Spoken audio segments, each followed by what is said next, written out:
Thank you for listening to the Content Magazine podcast, Conversations with Silicon Valley's Creatives. I'm Daniel Garcia, your host and the cultivator of Content Magazine, published by SV Creates. Okay, so we're going to do another thing. You ready? We're all running? Okay, 1, 2, 3. Nice. Yeah, that was pretty good. It was kind of quiet, but it was good. Okay, so welcome to the Content Magazine podcast. I'm Daniel Garcia, the cultivator of Content Magazine, and we are here today with Athenna Crosby, and she is a spokesperson for CineQuest, a model, an actress, a journalist. What else do you, an ex-soccer player for 10 minutes? I do yodeling. Yodeling, No, but alto sax? Alto saxophone. Do you play? Do you still play, or do you still mess around with music a little bit, or? Here and there, Yeah. although that's a hard one to keep up. Yeah. Live instruments are hard, right? In your apartment, you're like trying to play a live instrument. Right, and your the neighbors are neighbors like, quiet broomstick. down. Yeah. That's good. So now you grew up here in San Jose, right? Yes. Yeah. And when did you kind of like find that you wanted to get into acting and modeling? How did that come about? I found out very early on that I was an artist. I think one turning point for me was when I was a little kid. My parents put me in different kinds of sports, and I have this vivid memory of playing little kids soccer, and I was so upset because the other kids kept running over this beautiful field of daisies and dandelions on the field, and I was so upset, and I turned to my mom, and I was like, Mom, we need to stop these kids from running over these flowers. And then she turned to my dad and goes, okay, this is not for her. Yeah. The whole sports thing was a flop, but that's the catalyst for what introduced me to the entertainment industry, because my parents realized I was more creative, more visually inclined. Yeah. And I think that was kind of when I began, was around 7 or 8 years old. Yeah.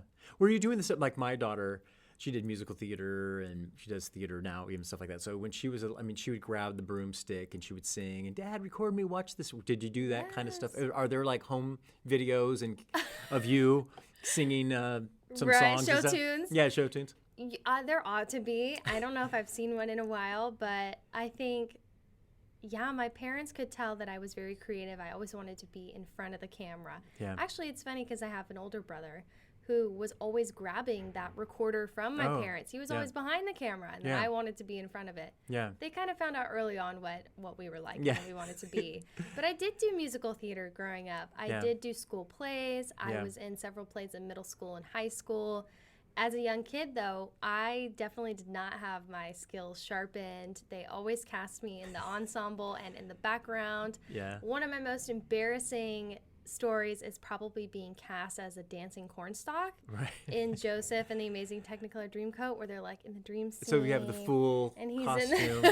We're in the background and we're the dancing corn. Yeah, I was a dancing corn, so I think I've come a long way. Yeah, dancing corn. From that. That's cool. Yeah. So then, how does that feel then, growing up, and then you're trying out for parts, and then you want to be, I'm sure you want to be like the main character, right? The star, and then you're a corn. So how do you deal with that kind of like, and even now in your career going to different auditions and stuff like that, what do you do to kind of like brace yourself for those kind of setbacks and stuff?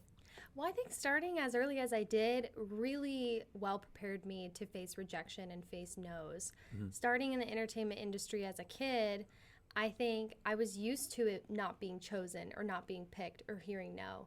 And there are even instances where a lot of people who've been in the entertainment industry can attest to that. You hear no right to your face. Right. They go, no, you're not the one. Next. Yeah. That's pretty difficult. Yeah. But I'm grateful that I've had that experience because it has made being an adult and being in the workforce a lot easier. Yeah. Anytime I get a no for a job or, a relationship I'm in doesn't work out, it pales in comparison to being told no to your face. Yeah. So I think it put a lot of things into perspective for me. Yeah. Seems like you definitely have to have tough skin in order to deal with that on a regular basis. Oh, absolutely. Yeah. And I think nothing is personal, too. That's kind of one of my mottos in life is it's never personal. Yeah. If you hear a no, that's okay. It's somebody else's opportunity. One day it will be your opportunity. Yeah. And sometimes it's not no forever. It's just not yet. Yeah. And that's the thing, too. It's so amazing, too, just that, you might, let's say it's casting for a part, you have something, the writer and the director might have something in mind, and they don't necessarily know it, and they read different people, and then there's that one person where it just kind of clicks, right? Where Absolutely. something comes together, right? So, yeah, you have to kind of like be prepared. So, well, I just wasn't quite for this particular role. role. One for this, and that's okay. Because there will be times, like I said, when you are and you feel that sweet success. Yeah. But you also have to learn to cheer and clap for other people too. Yeah. So then I guess, was there something, I mean, you'd have to, so if you kept getting no's, then what was some of the yeses that you got along the way that kind of like, can keep you the hope to continue? Like, do you remember any of those kind of important times? Well, not to talk about it right away, but one of my biggest yeses was CineQuest. I remember as a teenager looking for an outlet to express myself creatively, and I had heard about this summer camp called Picture the Possibilities that was catered to high school aged kids, and it was all about teaching them how to write a script, how to pick up a camera, record something and put it into a movie. And I was really intrigued by that. So my older brother and I signed up, and it was put on by CineQuest, and that was sort of my first introduction to the organization. And I remember through that summer camp meeting everybody involved, sort of developing friendships with them. And then all through the years, they've used me as a spokesperson for the festival. I've been able to be in a couple of short films that they've put on. It really became a family for me. And so CineQuest was one of those first yeses that I got that helped me figure out that I wanted to do this professionally. That's good. So when you were doing Picture the Possibilities, were you mainly acting, or were you helping kind of write? And what was what were your kind of entry into it? Yes, in the summer camp, they have kids doing everything. They take you, into a room and brainstorm about scripts that you could write, or ask you, what personal life stories have you always wanted to tell? How would you make that into a film? They get you behind the camera. They have you seeing, what buttons to press, and the guy holding the boom, and everything that goes into making a film. So a little bit of everything. But I always knew that I wanted to be in front of the camera. That was really where I felt like I shined.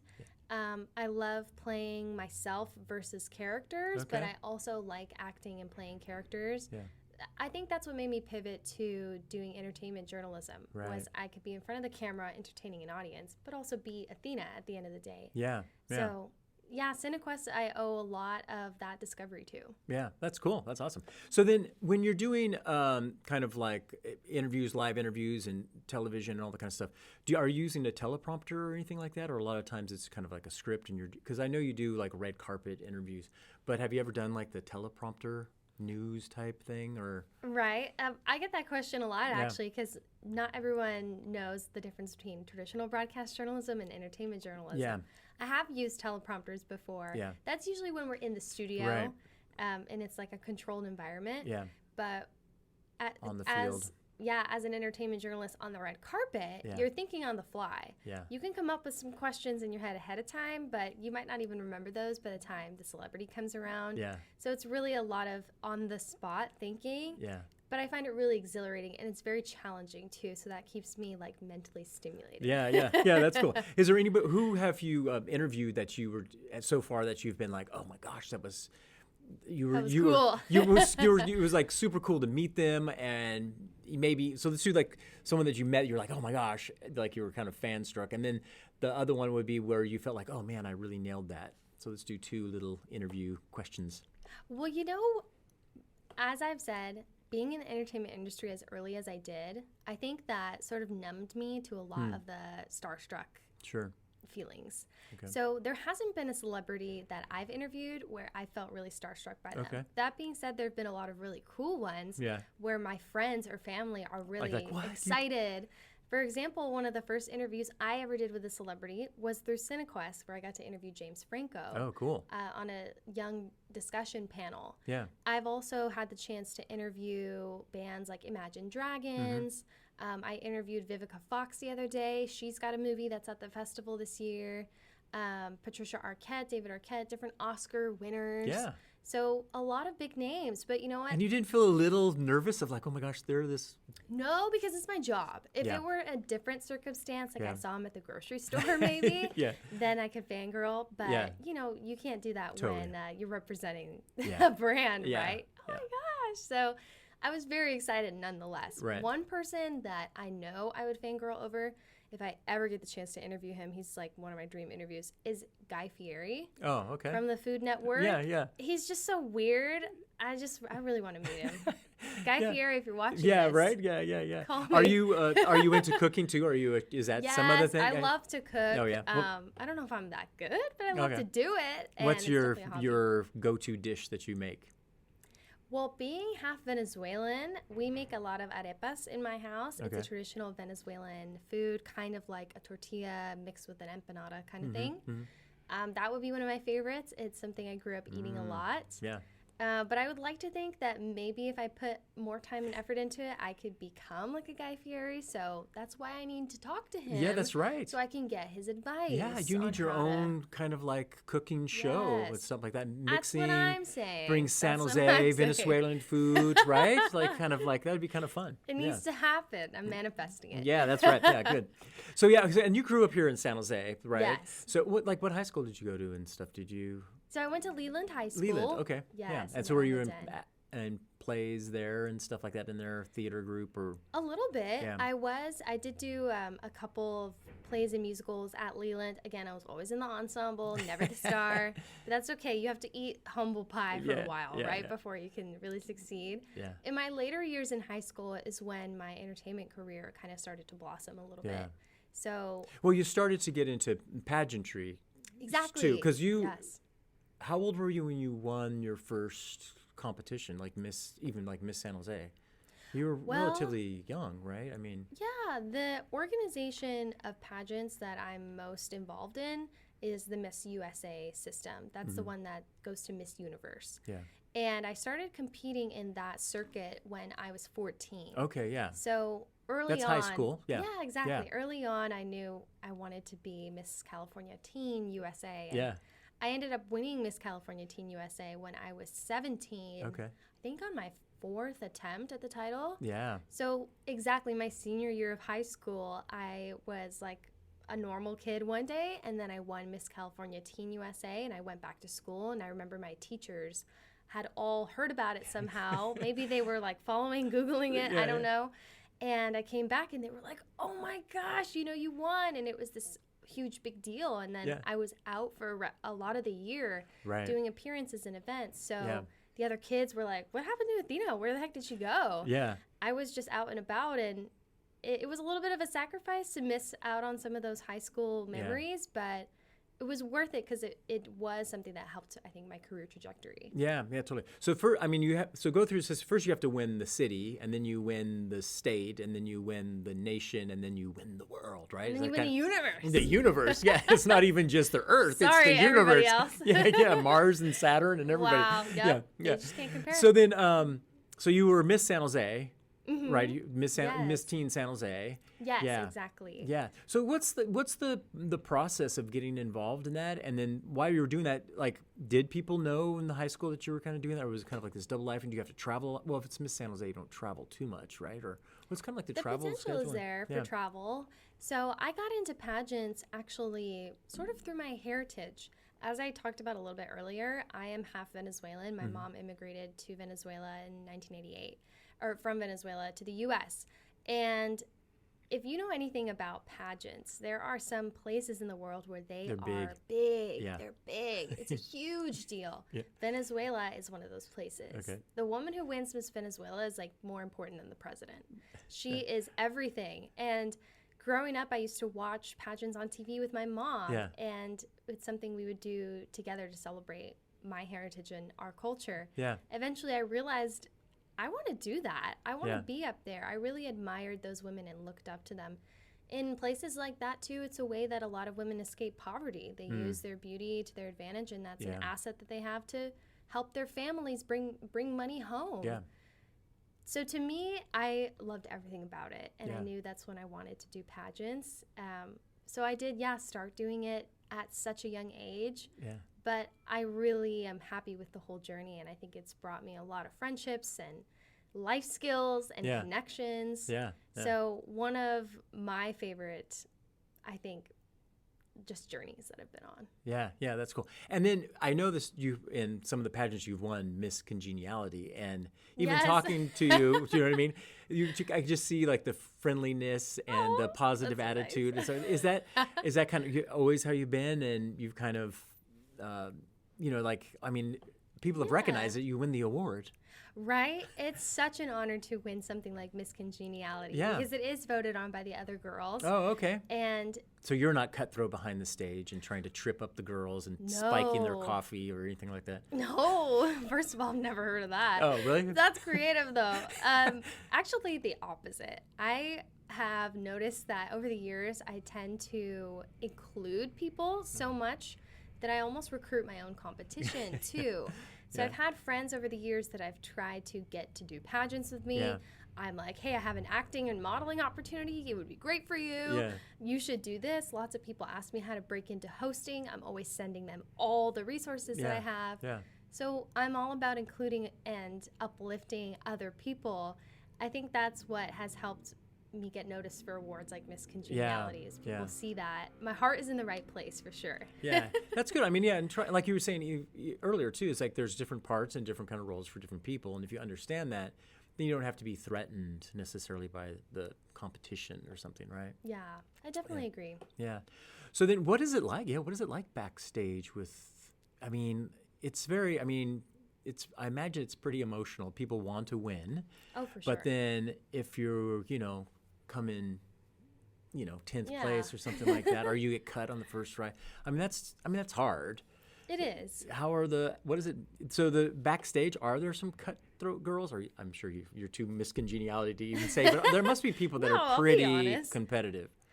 Absolutely. I think being that it's a competition and there is that element of competition, things can get high intensity. Things can get cutthroat. Yeah. But at the end of the day, it's a misconception about pageants that the women are catty or that they are hoping that the other person trips or falls.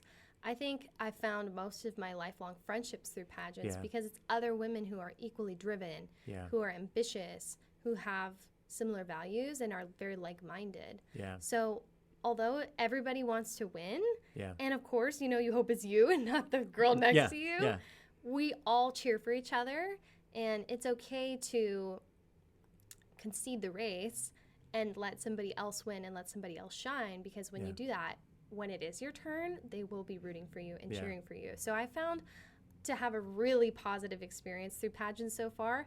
That being said, I am still competing to this day, so maybe, there's going to be some crazy drama that happens. Right. I'll have to come back and tell you guys about it. Watch your coffee now, because people are right? I'm going to be like, that's where they got that from. It's that content interview. Right, yeah. So, that's cool. I mean, it makes sense, because I think even sports are that way too. There's a professional camaraderie, right? People have the same kind of journeys, same kind of goals and stuff like that. So, yes, you want to take them down in far as a competition, but at the same time, at the end of the day, you're hanging out with those people and become friends. Yeah.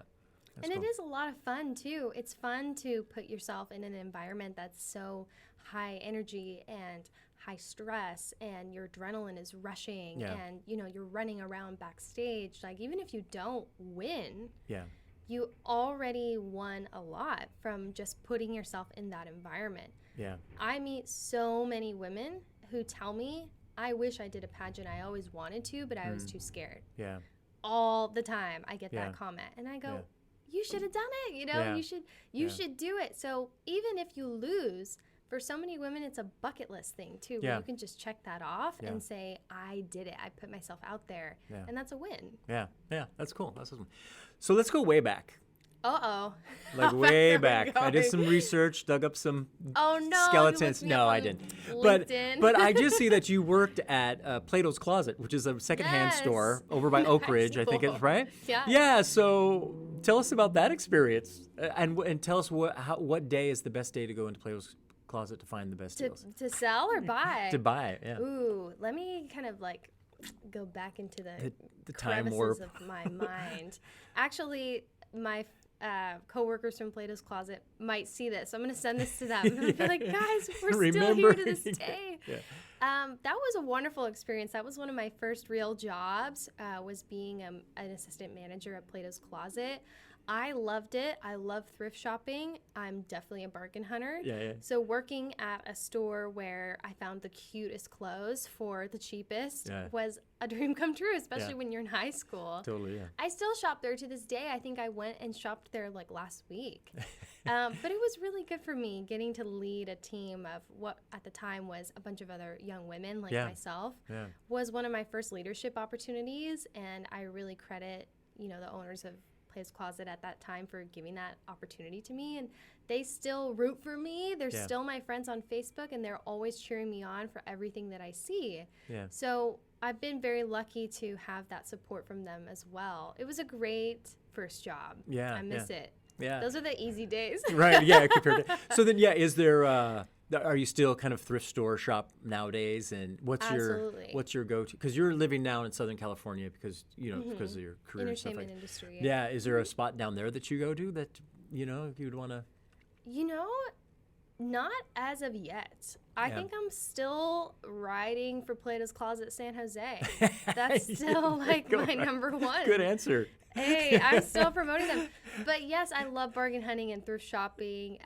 Actually, I kind of accredit my upbringing here to that because I meet a lot of people in the entertainment industry who come from other places or they're very used to the glitz and glam of LA. Yeah. And I don't feel that way at all. I love wearing clothes off the rack, doing things on a budget. Yeah. I'm always a self-starter, self-sufficient. And I think being from San Jose and from Northern California really instilled those humble values in me because we don't have that allure here. It's just a bunch of hardworking people who go to their 9 to 5 and put food on the table for their families. Yeah.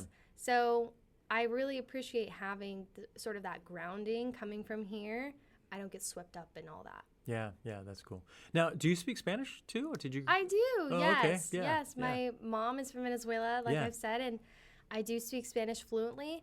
That being said, I'm a little careful though because Spanish speakers will challenge you. Oh, sure. They're very proud, and they're like, "Oh, you speak Spanish, okay?" And then they say the hardest sentence you've ever heard in Spanish. I'm like, I didn't understand that. Yeah. Do you think could you do even like a dual interview? Do you think could you interview somebody in Spanish and then like do your own translating or something like that? I'm just kind of curious. I think it would depend on the context of the interview and what we're speaking about. Yeah. Another thing, too, is growing up in California, obviously when I speak Spanish, I have an American accent. Sure, yeah. So people can quickly tell that Spanish is a native language to me, but not my first. Yeah. So that's one thing that I am a little bit shy about. Sure. But it's actually one of my goals this year is to work on my Spanish and be more confident in it. Yeah. So I was actually just talking to my mom about that last night, and I was like, I need to perfect my Spanish so that I can utilize it more. Yeah. So it's one of my goals. Yeah, it is. It's interesting because when you grow up, just with people like my family too, speaking Spanish, like my Spanish is really jumbled and it's half English, half, so it's I understand. Need some work. Well, it's hard when you don't have too many people to practice with. Yeah. The person that I spoke primarily to was my abuelita, my grandma, who unfortunately passed a couple years ago. And after her passing, I don't have somebody who I need to speak Spanish to. So it's like, why do it if you don't need to? Yeah.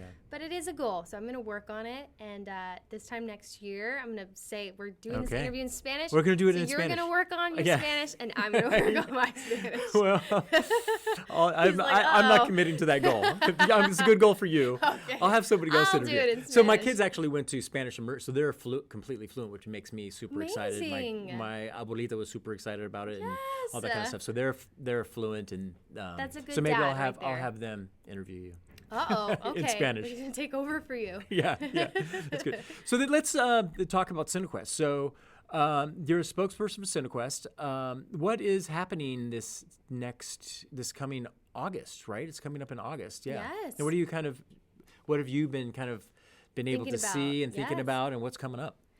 Well, this is a super exciting iteration of CineQuest because it's only our second time hosting the festival in summer. Mm-hmm. Before the pandemic, it was hosted at the beginning of the year, and after, when the founders of CineQuest decided they wanted to revive it, they wanted people to have fun. Yeah. So Kathleen and Hofton were like, let's hold it in the summertime. Yeah. So this is the second year that it will be in August, which is really fun. It's, of course, held here in downtown San Jose at the California Theater, where the weather is perfect. People can walk up and down the street and get hot dogs or grab a drink at the bar with their friends and then slip into a screening of a really cool new movie. Yeah. So I love that it's in the summertime. Yeah. So, they're also going to have a San Jose, but then the second half of it's going to be in Mountain View. That's right. Yeah. So that's actually something else happening this year that is really exciting is we're doing a dual premiere. So half of the festival is going to take place in San Jose at the California Theater,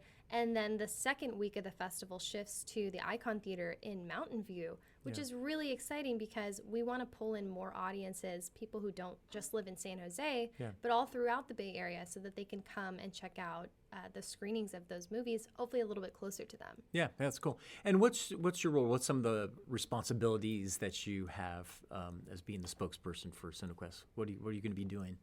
Well, for anyone who's not too familiar with CineQuest, there are two main bosses that I like to call them anyway.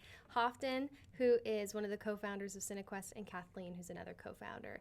And they are, it's such a grassroots organization that they are so involved and they make sure every little detail is perfect that they don't always have the time to lend to do interviews or media appearances. Yeah. So that's when they sort of recruited me and they said, hey, Athenna, you've been involved with CineQuest since you were a teenager.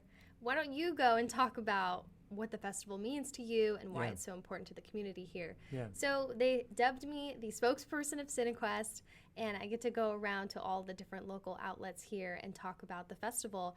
And one of my main goals is to spread the word because there are so many people who've lived here their whole lives who haven't heard of CineQuest. Yeah, surprising. And it's such an important, I think, organization and pillar in the Bay Area. We need to spread the word more. Yeah. So then mainly you'll do interviews, but you do red carpet interviews as well, right? On the opening nights and stuff like that, right? Yes, I do. So aside from just talking about what the festival entails, I also help interview some of the artists, whether those are the presenting artists who made the film, the actors, and other artists who were in the film. Yeah.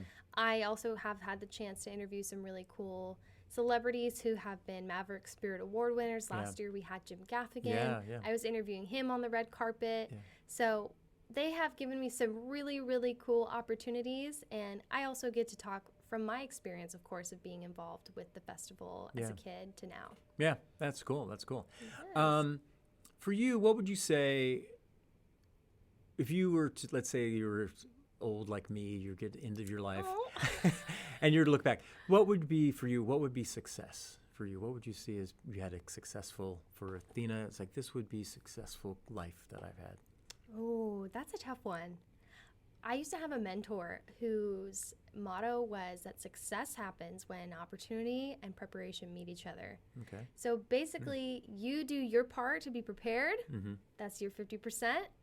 Somebody else has to give you the opportunity. Yeah. And then that's when success happens. So all I'm concerned with is making myself ready and getting myself prepared to gladly receive the opportunity. And that's by constantly working on myself, trying to improve my skills, perfect my crafts, and then just hope that somebody will see that potential in you. Yeah. That's definitely something that CineQuest has been for me, is it's been an opportunity that has married my preparation to create success for me. Yeah. And I get to do cool things like this where I get to sit down and talk to people and be really forward-facing in the community. Yeah. So that would be success. As long as I think, do my part, put myself out there, I think the opportunities will come. Yeah, that's cool. Then what skills are you kind of like working on right now to have yourself prepare? What's some of the things that you're like working on? Well, one thing I have really pivoted more towards is entertainment journalism, being a TV personality and hosting different outlets, whether that's live and in person, whether that's recorded, whether that's on television. and being a red carpet host, interviewing celebrities. Yeah. That's definitely my career trajectory right now. I also do acting and modeling on the side as well. I mean, it's just so fun. I think everybody who's in this industry acts and models a little bit. Sure, yeah. We're all so creative. Yeah. But really, being in sort of that journalist role where I get to showcase the achievements and the accomplishments of other people too. Yeah. So that it's a little bit about me, but it's not all about me. So I can also highlight those other people. Yeah. So that's my goal. Yeah, so of the three of like modeling, acting, and then on-air journalism is kind of like the area that you want to most move in, or that's where you say so. That's kind of like what you see yourself as doing for the most part? Yes, I would say so. And that stems from, I think, a really deeply personal place, because growing up, my family struggled a lot, given that my little brother, Adrian, is autistic. He has a disability, and that created a lot of challenges for my family growing up. And it's actually a really sad story, but when my little brother was 13, he wrote his name on the sidewalk at school, and being that he has autism, he didn't really know that would mean anything. Yeah. But the school saw it as vandalism, and they arrested him at 13. Oh, wow. So at such a young age, he had a criminal record, and it completely floored my family. We had no idea what was going on, and really affected him even to this day. Yeah. So we struggled with that for a while, trying to go through the court system, getting his record expunged, trying to start over. Yeah. It wasn't until actually NBC Bay Area found out about my little brother's story. Oh, okay. They created a story and a narrative out of it about the amount of kids with disabilities who are disproportionately arrested at school. Right. And the story went literally nationwide. All of a sudden, my family and my little brother were on TV. I think it was on Last Week Tonight with John Oliver. Like, we were all just like, oh my gosh, this is taking over. Through that story, so much change has happened. So many kids' lives have been changed because of that. And I think that's what really inspired me to focus on journalism, was like, I can tell other people's stories now too. Yeah. And hopefully make a positive impact on the things that matter to me. Yeah, that's awesome. So that's great. So then, because of that experience, you've kind of seen how that on-air journalism affects change in the world and can help people. Yeah. Absolutely. It marries my passions. I get to be creative in the acting and modeling world, and I've always really loved journalism. So being an entertainment journalist is the perfect combination of both of those things. Yeah, that's cool. I love it. That's exciting. Yeah, yeah. What's some other things that you have coming? So CineQuest, of course, cool. We love them. You're going to be doing that. What's some other stuff that you have, because that'll go on a couple weeks in August. What's some other stuff that you have coming up that you're working on? Always have things in the works. One thing that I started this year was my own podcast similar to this. It's called Heartstrings, where I take my time to interview people and give them a little free press junket. Yeah. So I mainly focus on other young women, a lot of other women who've done pageants I've interviewed as well. But it's something that's actually really, really new, just started within the last couple of months. So if anyone wants to check it out, it's at Heartstrings Stories on Instagram. And my goal is to use my journalism skills when I'm not working and when I have a little bit of downtime, to hopefully talk to people and have them tell their story and put together a little press package for them. Yeah. So that's a goal of mine that I'm working on this year. But as of right now, the last couple of days, all I've been thinking about is CineQuest. Yeah. I'm like, CineQuest. Yeah. So I'd say that's another goal of mine, to help the festival succeed this year. Yeah, that's cool. So then let's do this for the kind of like our last question. If you were interviewing you right now for a podcast, what question would you ask yourself that you think needs to be told of your story? I don't know. I've never got that one before. Let me think. I would want to use this opportunity to tell other young women like me that you can do it all. And you don't have to settle for being put in a box the way other people want you to be. Yeah. So I think one thing that I find people are confused of is when I tell them that I do acting and modeling and I do entertainment journalism and I would like to start my own podcast and be a spokesperson for CineQuest. Yeah. They're like, you don't need to do all of that. Why don't you just pick one? And I want to inspire other young women, especially who want to be women in media, that you can be multifaceted and you don't simply have to choose. So I think that would be one question I would ask myself is, if you had any advice for other people who want to be in your position, what would you tell them? And I would tell them that you absolutely don't have to choose. You can be beautiful or glamorous or sexy or a model or whatever, and also be intelligent and taken seriously and have important things to say and give back to the community. So that would be one thing I really want to bring home. Yeah, that's awesome. That's cool. Yeah, that's the thing. I don't think people understand, like, we always talk about, or we're being more aware of different types of stereotypes and stuff like that. And you're from an immigrant family, right? So, and you're Latina, right? And then you're beautiful. And even that is a stereotype, right? That people put you in a box. So each one of those things can put you in a box. What's some of the glass ceiling barriers that you've kind of like had to deal with those kind of things? Yeah. Well, I think one thing that really made me nervous when I knew I was going to be in the entertainment industry was being a young woman. There's a lot of stories out there about how young women can be preyed upon or taken advantage of, especially when it comes to older people in power. And I've had to be very wary of that, not ever take any opportunities that sound like, they're too good to be true, but also kind of forge a path for myself, especially with opposition. People saying, you're a young woman. LA is a dangerous place. Are you sure you want to be doing that? There's lots of people who would be looking to take advantage of your niceness and your innocence. So there's a lot of naysayers that don't really want young women, especially Latinas or other women of color, to be successful.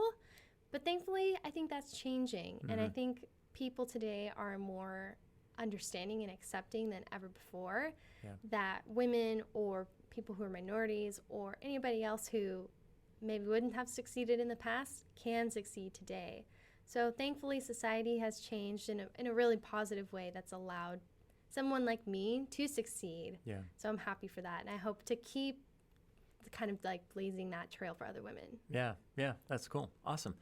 Okay, well, I think that's it for today. I really appreciate you coming out and telling us about CineQuest and your life and all that kind of stuff. I'm so honored to be here. Well, thank you. Yeah, you appreciate it. So how can people let people know how they can follow you? You have your website and Instagram and all those kind of things. So why don't you? I do. Well, I feel like you've done so much research. You could tell them that. Well, you're like, it is. I didn't even look at my notes. Go ahead. So I do have a website. It's AthennaCrosby.com. Athenna with 2 N's. That's everybody. Right. ATHENNA. Don't ask me why. That's just the way it is. AthennaCrosby.com. And also at Instagram, on Instagram at Athenna Crosby. Again, check out my podcast that I've started at Heartstring Stories. So I would love to follow along with anybody else who's in the entertainment industry and in the creative community here in the Bay Area. So I'd love to connect if they want to connect with me. Awesome. That's great. And then, of course, they'll see you at CineQuest and on the red carpet and on the screen and all that I kind can't of stuff. emphasize that enough. CineQuest Film Festival starts August 15th, goes through the 30th. They're having a dual premiere in San Jose on the 15th and then in Mountain View on August 24th. So for anyone who hasn't heard of CineQuest, I highly encourage them to check it out at cinequest.org. They have the festival lineup on there. They have tickets. They have different tiered levels of passes if you want to be more or less involved.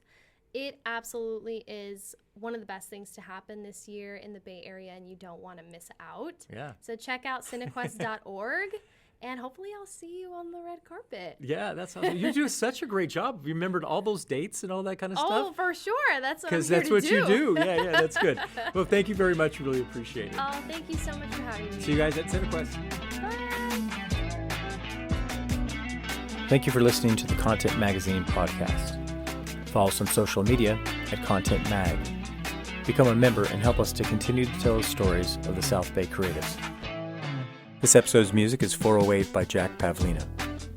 Follow him on Spotify and also on his Instagram at Jack Pavlina Music.